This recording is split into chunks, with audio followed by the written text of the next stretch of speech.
tecnico della Gemonese Pittilino, allora soddisfatto questo derby? Ma lo volevo vincere, poi per come si era messa il punto mi va bene, rimangono 10 punti, il che insomma sono 4 partite di differenza, visto che il nostro obiettivo è la salvezza mi sta bene. Peccato 11 contro 11, non so come finiva, visto che abbiamo preso un tiro in porta in 10 contro 11 per 60 minuti.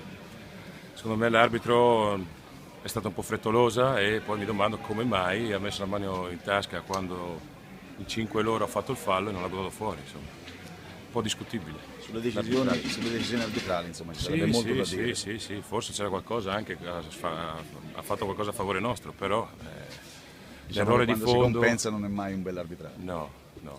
Però insomma dai, è stata una partita agonisticamente di carattere, tengo a sottolineare che insomma, è una squadra sì che si è difesa, ma abbiamo concesso veramente solo un colpo di testa, quindi un plauso grande a questi ragazzi che stanno facendo un'annata straordinaria. Soprattutto in considerazione delle sofferenze dello scorso anno, no?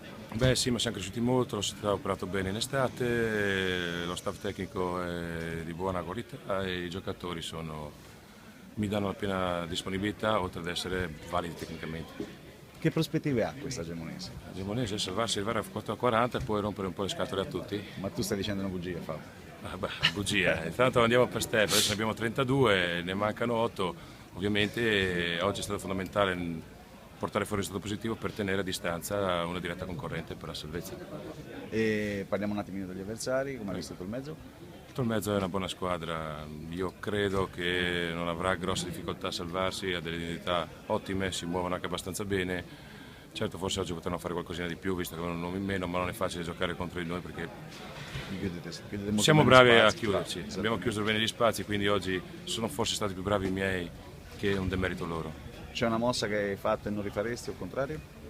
No, no, io mi è scompaginata la partita, a me con l'espulsione, ma sarei rimasto con le 2 punte, anche perché fino al momento dell'espulsione insomma non avevamo Corso pericoli. corso pericoli, quindi l'impostazione della gara secondo me era più che valida.